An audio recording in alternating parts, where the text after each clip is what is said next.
मेरा नाम राजवीर सिंह है, मैं ज़ीरकपुर में ही रहता हूँ।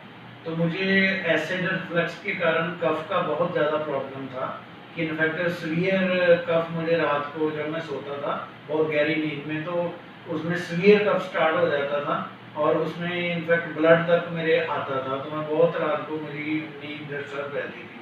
तो गेट वेल होम्यो केयर से मैंने कोई रेफरेंस से मैं आया था। तो जब से मैंने ट्रीटमेंट यहाँ से लेना शुरू किया है, लगभग 15 दिन हो गए, तो मुझे अप्रॉक्सीमेटली मान के चलो कि 70% तक मैं बहुत ज़्यादा मुझे रिलीफ है और मैं मच बेटर फील कर रहा हूँ। तो अब मुझे लगता है कि मैं और भी मेडिसिन कंटिन्यू डॉक्टर साहब के अकॉर्डिंग खाऊंगा और मेरी ये प्रॉब्लम टोटली ठीक हो जाएगी।